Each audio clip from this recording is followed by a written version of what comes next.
Todo empezó el día que abrí la puerta equivocada. Era un viernes por la tarde, llovía, y yo llegaba antes de lo normal a casa porque me cancelaron una reunión en el último momento. No avisé. No por desconfianza ni por sorpresa romántica ni nada de eso. Simplemente, tenía ganas de tirarme en el sofá con la bata puesta y una copa de vino, sin niños, sin ruido, sin nadie hablando de fútbol ni de precios del supermercado. Marcos, mi marido, me había dicho que saldría tarde, que tenía que revisar un informe con su equipo. Mis hijos estaban en casa de mis suegros. La casa debía estar vacía.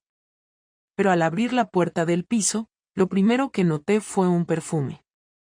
No el mío. No el suyo. Un aroma floral intenso, empalagoso. De esos que no se compran en droguería. Me quedé quieta en el recibidor, sin colgar el abrigo ni soltar el bolso. No había voces, pero el ambiente tenía algo raro, como cargado. Di 2 pasos, y fue entonces cuando escuché un leve ruido de algo moverse, como una silla rascando el suelo. Hola, dije. No por miedo. Por protocolo, supongo. No hubo respuesta. Avancé hasta el pasillo y fue cuando lo escuché, una risa femenina, bajita, ahogada, mezclada con la voz de Marcos diciendo algo en tono susurrado. No entendí las palabras, pero el tono era inequívoco. Íntimo. Demasiado. La puerta del despacho estaba entreabierta. Ese maldito despacho que usamos más como trastero que como oficina. Nunca entrábamos ahí. Pero esa tarde, ahí estaban. La escena era surrealista. Mi marido, de rodillas, sacándose el cinturón. Y ella, de pie frente a él, con una camiseta que claramente no era suya. Tenía el pelo recogido y unas gafas grandes que no lograban tapar su cara de susto cuando me vio. Pero que, solté, sin terminar la frase. Marcos se giró con la cara completamente blanca. No dijo nada. Ella tampoco. Nadie se movía. Nadie respiraba. Y yo, en lugar de gritar, llorar o hacer un escándalo, hice algo mucho peor, me reí. Una carcajada seca, nerviosa, que sonó más como una amenaza que como otra cosa. Me di la vuelta, salí de casa, y bajé las escaleras sin abrigo, sin paraguas, sin móvil, sin pensar. Caminé como una loca hasta la plaza, me senté en un banco mojado y miré al cielo gris, con el maquillaje corriéndose por las mejillas. No sentía rabia todavía. Solo una especie de asco. No por la escena en sí, sino porque me di cuenta de que llevaba años siendo invisible en mi propia casa. Pero eso fue solo el principio. Lo que vino después fue mucho peor. Volví a casa 3 horas después, empapada, con los dedos temblando y el estómago en un nudo que no se deshacía. No tenía plan, ni discurso preparado, ni siquiera bronca acumulada, solo la necesidad de entrar, mirarlo a la cara y ver si tenía los huevos de negarlo. Cuando abrí la puerta, el piso estaba en silencio, no como antes, no tenso ni cargado, ahora era ese silencio seco que queda cuando alguien limpia a toda prisa para tapar lo evidente. No había rastro de ella, ni un solo pelo, ni una prenda olvidada, ni ese perfume que flotaba en el aire al principio. Marcos estaba sentado en el sofá, con la cara entre las manos, como si esa pose fuera suficiente penitencia. No levantó la vista cuando entré. No dijo lo siento. No corrió a inventarse una excusa, como habría hecho cualquiera en su lugar. Solo se quedó ahí, esperando a que yo rompiera el hielo. Me quedé de pie, delante de él, con el abrigo goteando sobre la alfombra. Ni un saludo, ni una palabra de cortesía, ya no había espacio para eso. Solo lo miré y pregunté sin rodeos, ¿quién es? Al principio no contestó, como si no haberlo dicho fuera suficiente para que no fuera real. Volví a preguntar, esta vez con un tono más bajo, más firme, como cuando le hablas a un niño que sabes que está a punto de mentir. Entonces levantó la cara, y lo que vi fue un hombre acorralado, no arrepentido. Me dijo que era alguien del trabajo, una becaria, que no era importante, que solo había pasado un par de veces, que no sentía nada por ella. La típica letanía barata, pero lo dijo sin adornos, sin intentar conmoverme, como si ni siquiera él creyera que eso podía arreglar algo. Le pregunté cuánto tiempo llevaba viéndola, y me contestó sin mirarme a los ojos, como si con eso la respuesta fuera menos grave. Desde enero, dijo. Estamos en mayo. 4 meses. 4 meses viviendo con un extraño que me besaba en la frente por las mañanas y me pedía que le pusiera más sal al arroz. 4 meses de rutinas compartidas, de cenas con nuestros hijos, de listas del supermercado y conversaciones sobre las vacaciones de verano, todo mientras se follaba a otra en el despacho que apenas usábamos. Le pregunté si lo habían hecho ahí antes, y no lo negó. Me dijo que no sabía por qué lo hizo, que se sentía perdido, desconectado de todo, que necesitaba sentirse vivo otra vez, y entonces se me heló la sangre. Porque esa frase me la había dicho yo a mí misma muchas veces en silencio, mirándome al espejo. Necesito sentirme viva. Pero yo nunca crucé la línea, al menos no hasta entonces. Le dije que era un cobarde, no por follársela, sino por hacerlo en nuestra casa, por meterla en nuestro espacio, por convertir el lugar donde duermen nuestros hijos en el escenario de su patetismo. Él solo sentía, como si todo lo que dijera ya estuviera previsto en su cabeza, como si supiera que cualquier intento de defenderse lo dejaría aún más ridículo. Entonces le pregunté si la quería, y tardó en contestar. Lo que dijo fue peor que un sí o un no. Dijo no lo sé. Y ahí se rompió algo. No en mí. En él. Porque yo ya no estaba herida, ni furiosa. Estaba observando. Evaluando. Él era el que estaba en el barro, no yo. Me fui a la habitación sin decir nada más. Cerré la puerta y empecé a sacar toda mi ropa de los cajones y meterla en bolsas. No me iba a ir, pero necesitaba hacer algo, ocupar las manos para no romperle un plato en la cabeza. A los 15 minutos, entró sin llamar, como si aún tuviera ese derecho. Me preguntó qué pensaba hacer.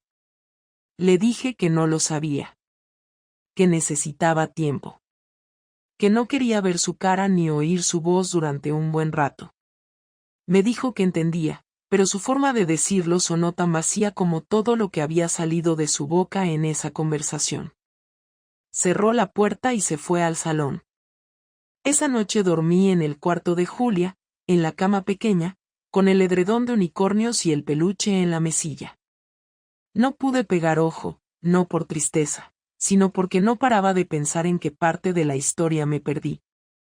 ¿En qué momento me convertí en una figurante dentro de mi propia vida? No lloré. Estaba demasiado atenta a cada detalle, a cada imagen que había presenciado, a cada gesto de él durante la conversación. No había ni una pizca de vergüenza en sus ojos. Solo resignación. A la mañana siguiente se fue antes de que me levantara. Me dejó un mensaje en el móvil: estoy en casa de Raúl. Llámame si necesitas que hablemos. Ni una disculpa. Ni una palabra sobre los niños. Como si yo fuera su madre enfadada en vez de su esposa. Y en ese momento me di cuenta de que él no era el único que se había desconectado de la realidad. Yo también había dejado de mirar, de preguntar, de notar las señales. Pero eso se había acabado. Si íbamos a arrastrarnos por el lodo, yo no iba a ser la que pidiera permiso para embarrarse. Durante los días siguientes la casa se convirtió en un campo minado. No había gritos, pero cada movimiento era una provocación. Nos cruzábamos por el pasillo y fingíamos no vernos, comíamos en silencio, y los niños empezaron a notar que algo no cuadraba. Marcos volvía tarde del trabajo, y cuando llegaba, yo ya estaba en la habitación fingiendo dormir. No había discusiones abiertas, solo ese tipo de tensión que pesa más que cualquier insulto. La calma previa al estallido no fue planeada, fue inevitable, como si los dos estuviéramos esperando a que el otro encendiera la mecha. El sábado por la mañana, mientras doblaba la ropa limpia, él entró sin llamar y se quedó de pie apoyado en el marco de la puerta. Me preguntó si pensaba seguir sin hablarle, si esto iba a ser así para siempre. Le contesté que yo no había empezado el silencio, que el que rompió todo fue él, y que si necesitaba hablar, que dijera algo que valiera la pena. Me miró con esa cara de hombre que se cree incomprendido, como si su infidelidad fuera un error técnico y no una decisión consciente. Dijo que se sentía solo, que llevaba meses notando que entre nosotros no había nada, que no era feliz y que yo tampoco lo era. Dijo que su aventura no había sido una traición, sino un síntoma. Ahí me reí, sin ironía ni sarcasmo, una risa fea que salió sin permiso. Le pregunté si pensaba que acostarse con una chica del trabajo era su manera de pedir ayuda, si eso era lo que llamaba síntoma. Me contestó que no quería discutir, que solo quería que entendiera su versión.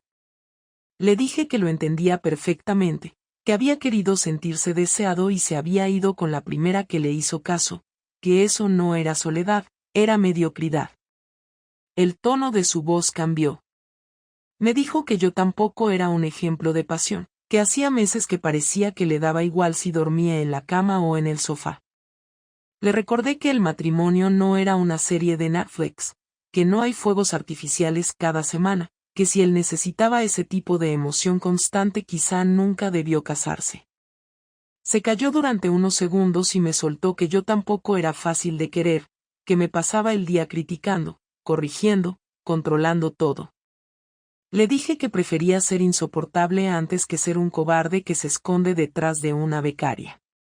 La discusión subió de tono rápido. Empezamos a hablar más alto, a interrumpirnos, a lanzarnos reproches viejos mezclados con los nuevos. Él dijo que yo lo trataba como si fuera un empleado, que lo asfixiaba. Yo le grité que si quería libertad, que la tuviera, pero que no volviera a casa a buscar comprensión. En un momento se acercó tanto que pensé que iba a empujarme, pero se frenó y dio un paso atrás. Me dijo que no podía más, que si seguíamos así se iba a volver loco. Le contesté que ya estaba loco desde que decidió meter a otra en mi casa. Hubo un silencio breve, y de repente, lo vi llorar. No como los hombres de las películas, sino de verdad, con la cara roja y las lágrimas cayendo sin disimulo.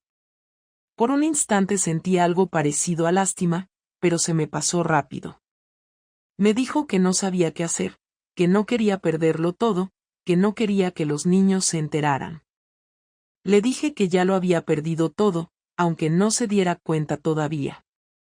Se fue de la habitación y escuché cómo tiraba la puerta del baño. Me quedé quieta, con el corazón acelerado, sin saber si había ganado o perdido. En realidad, no había nada que ganar.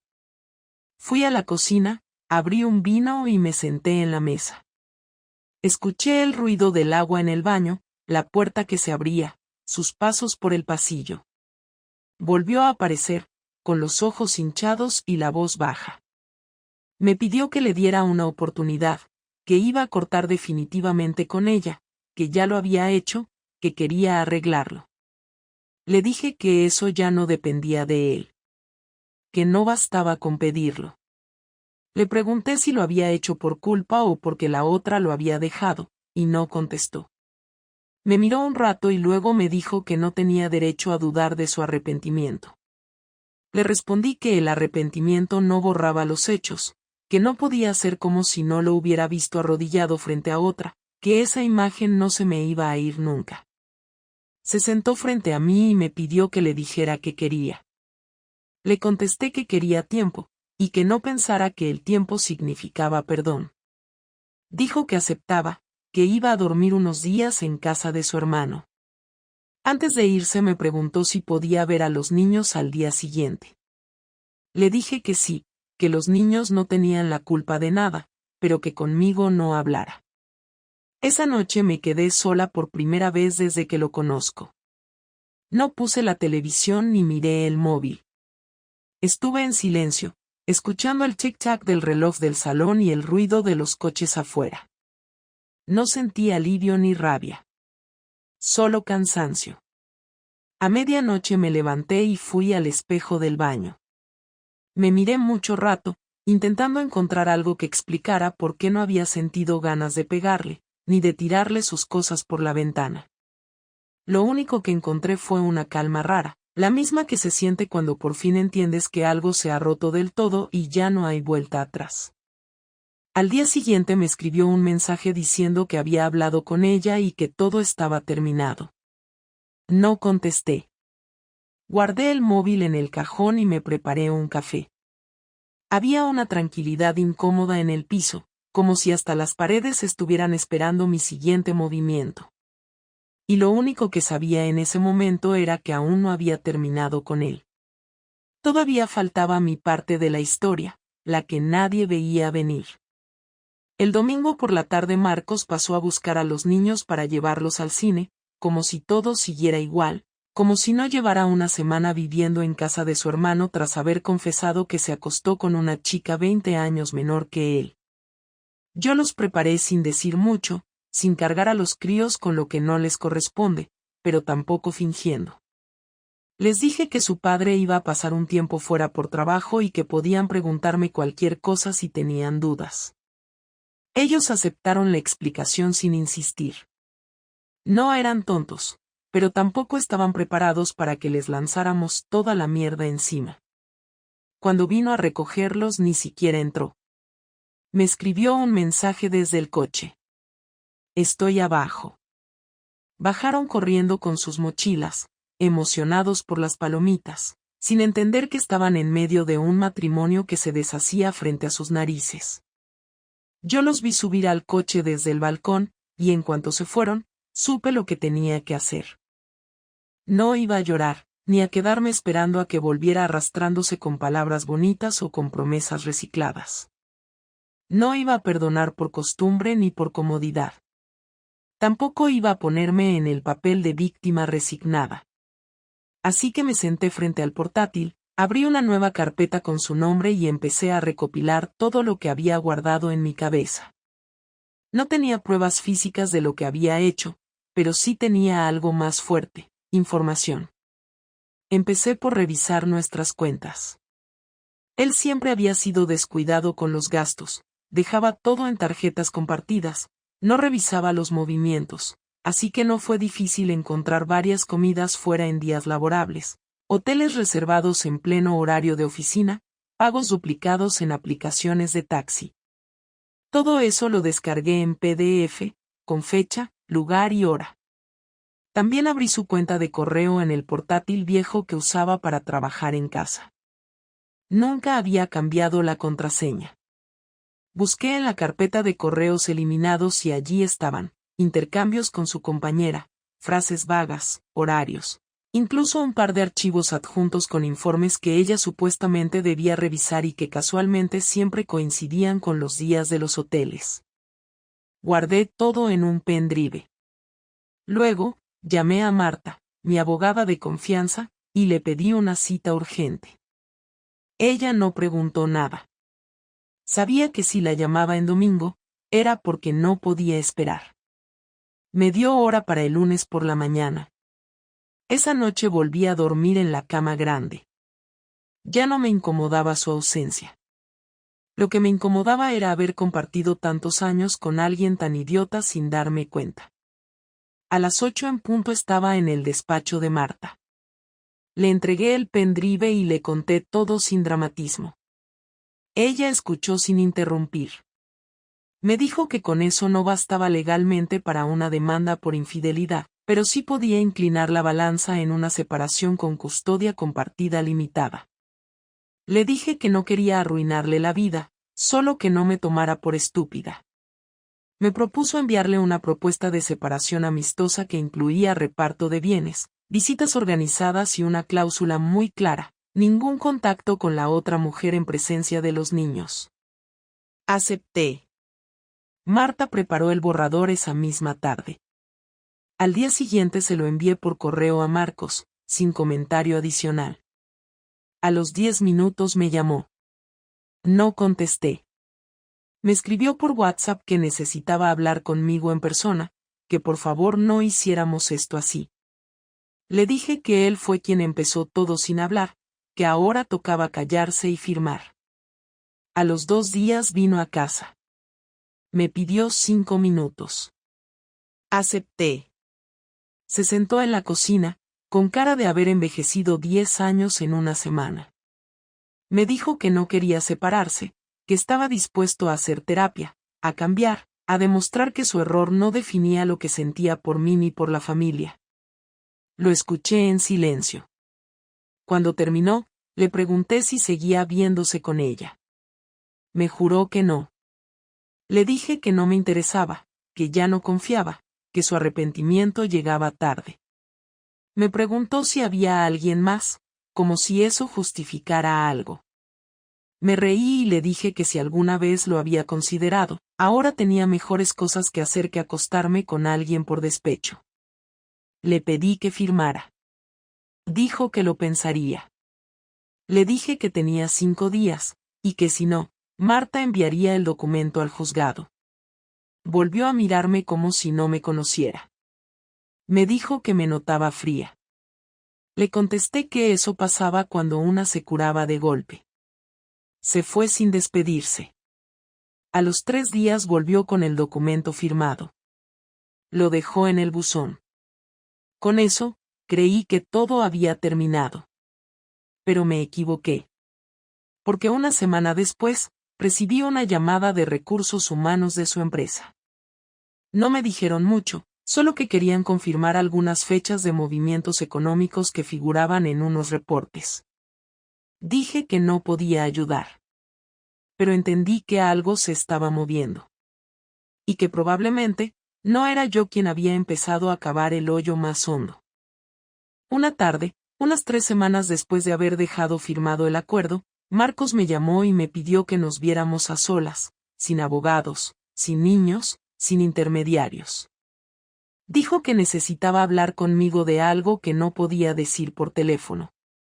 Dudé unos segundos antes de responderle, porque ya no me quedaba ninguna curiosidad, pero la forma en la que me lo pidió me pareció tan fuera de su estilo habitual que acepté, más por querer cerrar el asunto de una vez que por otra cosa. Quedamos en un café cerca de la estación, un sitio neutral, donde nadie nos interrumpiera. Llegó antes que yo, estaba nervioso, con las manos entrelazadas sobre la mesa y la mirada fija en el suelo. No se levantó para saludarme, ni intentó sonreír. Me senté enfrente sin decir nada, esperando que hablara. Lo hizo, pero con esa voz más baja que usaba cuando se sabía derrotado. Me dijo que su empresa había iniciado una investigación interna por una denuncia anónima. Le estaban revisando los gastos, los horarios, y los correos de su cuenta laboral. No hizo falta que me lo explicara todo, porque yo ya sabía lo que significaba eso. Supuse que alguien del entorno de la chica, o quizás algún compañero, había filtrado algo. Me dijo que no me acusaba, pero que sabía que había empezado cuando le mandé el documento de separación. Le contesté que yo no había enviado nada, pero que no me sorprendía que alguien más lo hiciera, porque todo el mundo en esa oficina sabía perfectamente lo que pasaba entre ellos, y que si él creía que podía follarse a una compañera sin que eso tuviera consecuencias profesionales, era más estúpido de lo que yo pensaba. No negó nada, tampoco se defendió. Solo me pidió que, si alguien llegaba a contactarme para preguntarme algo, no dijera nada que pudiera perjudicarlo más de lo que ya estaba. Le dije que yo no iba a mentir, ni a cubrirlo. Que si me preguntaban por fechas o lugares, iba a decir la verdad, sin dramatizar, sin inventar nada. Me miró con una mezcla rara de tristeza y resignación, y después cambió el tema. Me preguntó cómo estaban los niños. Le dije que bien, que Julia estaba más callada de lo normal y Nico hacía preguntas sin preguntar, y que ambos estaban empezando a entender que papá no iba a volver a vivir en casa. Me preguntó si creía que con el tiempo todo se podría reparar. No supe a qué se refería. Si hablaba de nosotros o de su imagen ante sus hijos. Le dije que con los niños sí, porque aún eran chicos y no tenían por qué cargar con lo que había hecho. Pero con lo nuestro no. Que eso estaba muerto. No por su aventura en sí, sino por todo lo que vino después. Por la forma en que se manejó, por las palabras que eligió, por su cobardía. Me preguntó si no había espacio para repensarlo. Le dije que no. Entonces se quedó en silencio varios segundos, como si intentara decidir si debía decirme algo más. Y lo dijo. Me confesó que había estado en contacto con la otra chica incluso después de decirme que había cortado. Que ella se había obsesionado, que no lo dejaba en paz, que le escribía, que le hacía escenas en la oficina. Que ahora él temía que fuera ella quien había filtrado la información a recursos humanos. Me pareció patético que lo dijera como si fuera víctima de una persecución, cuando había sido él quien metió la mano en el barro. Le dije que lo escuchaba solo porque me interesaba saber en qué estaba metido, por si eso podía afectar a los chicos, pero que no me diera detalles que no necesitaba. Me pidió disculpas por todo. No una disculpa formal, sino sincera. Me miró a los ojos y me dijo que se arrepentía, que había destrozado algo que no sabía cuánto valía hasta que lo perdió. Le agradecí la honestidad, pero le dejé claro que ya no me dolía, que lo único que me preocupaba ahora era mantener un entorno sano para nuestros hijos. Cuando terminamos el café, me acompañó hasta la salida y me pidió si podía darme un abrazo. Dudé un segundo y lo acepté. Fue breve, incómodo, sin emoción. Me pareció un gesto más de cierre que otra cosa. Al separarnos, me preguntó si creía que en algún momento podríamos llevarnos bien, como amigos o conocidos. Le dije que no tenía idea, que eso dependía de cómo actuara a partir de ahora, no de lo que pretendiera. Nos despedimos sin beso ni sonrisa. Él se fue caminando hacia el metro y yo hacia la calle contraria, con la sensación de que todo lo que debía decirse ya se había dicho. Esa noche, al volver a casa, abrí el portátil y borré la carpeta con su nombre. Cerré el archivo de gastos, los correos, todo. No porque lo perdonara, sino porque ya no lo necesitaba. No tenía que demostrarle nada a nadie. Ya había tomado mi decisión, ya había trazado mi límite, y él lo había entendido. Por primera vez en meses, dormí sin despertarme en mitad de la noche. No soñé con él. No soñé con la otra. No soñé con nada. Solo descansé. Han pasado ya 3 meses desde la última vez que hablé con Marcos cara a cara. Desde entonces solo intercambiamos mensajes por temas relacionados con los niños.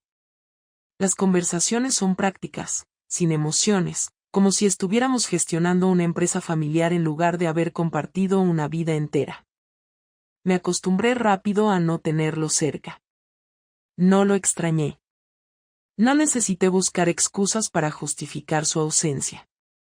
Lo único que me costó al principio fue explicarles a mis hijos por qué ya no éramos una familia bajo el mismo techo. No les di todos los detalles. Les dije que los adultos también se equivocan, que a veces hacen cosas que hieren a otros, y que lo importante no era fingir que todo estaba bien, sino hacer lo necesario para que lo estuviera de nuevo. Nico me abrazó sin decir nada. Julia no lloró, pero me miró con una mezcla de decepción y madurez que no esperaba en una niña de 12 años. Supe entonces que aunque no entendieran todo, comprendían lo suficiente. Con el tiempo las rutinas cambiaron. Empecé a trabajar más, no por necesidad económica, sino por necesidad mental. Retomé colaboraciones que había dejado de lado, acepté proyectos nuevos, me metí en dinámicas que me exigían energía y foco. No tenía tiempo para pensar en lo que pasó ni ganas de revisar lo vivido. Las noches se volvieron más tranquilas. No había discusiones sobre tonterías, ni silencios incómodos, ni teléfonos volteados en la mesa. Empecé a dormir mejor.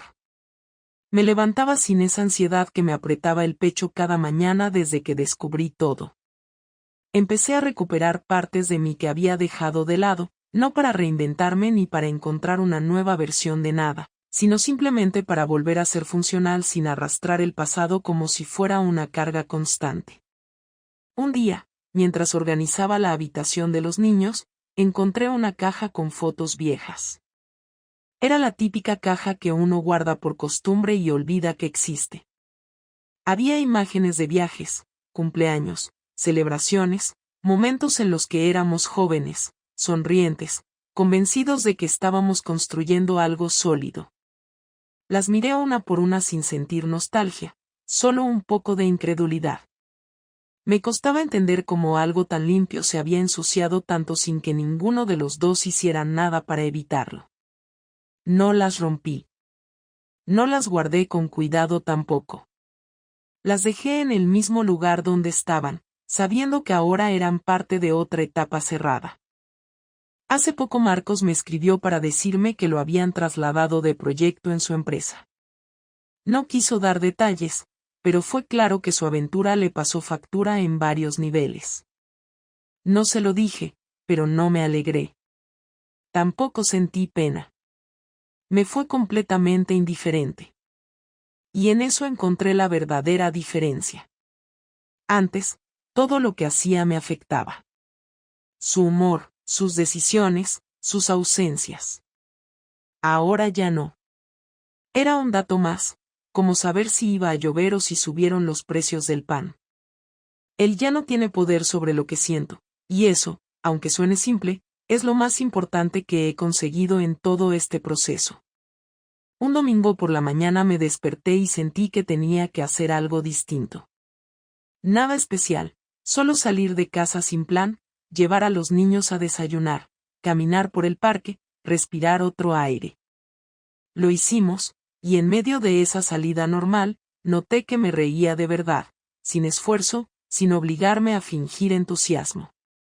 No me sentía culpable por estar bien, ni preocupada por el futuro. Estaba ahí, con ellos, en ese momento, y era suficiente. A veces me preguntan si volvería a empezar una relación. No tengo una respuesta. No es que haya perdido la fe en los vínculos, pero no estoy dispuesta a tolerar lo que antes callaba solo por no estar sola. No tengo miedo a la soledad. Me molesta más la compañía vacía que una casa en silencio. Si llega alguien, bien. Si no, también. Ya no estoy en modo espera. No busco, no espero, no me armo expectativas sobre lo que podría venir. Lo que venga, vendrá con sus propias condiciones, y las mías ya no son negociables. De todo esto no salí mejor persona ni más sabia. No hay un aprendizaje grandioso que contar. Solo entendí que el amor no basta, que la confianza rota no siempre se reconstruye, y que perdonar no es sinónimo de dejar pasar. Aprendí a poner límites sin pedir disculpas, a mirar con claridad lo que antes prefería no ver. Me hice cargo de mis decisiones y dejé de culpar a los demás por lo que toleré demasiado tiempo. A veces eso es todo lo que se puede hacer, y no es poco. La última vez que Marcos vino a casa para dejar a los niños, me pidió si podía entrar un momento para hablar. Le dije que no. Me miró como si esperara otra respuesta. Le repetí que no. Me dio las llaves que aún tenía y bajó sin discutir. Cerré la puerta, apoyé la frente en la madera por un segundo, respiré y seguí con mi día. Ni liberación, ni tristeza. Solo continuidad. Porque a veces lo que uno necesita no es un final perfecto, sino uno claro. Y yo ya lo tuve.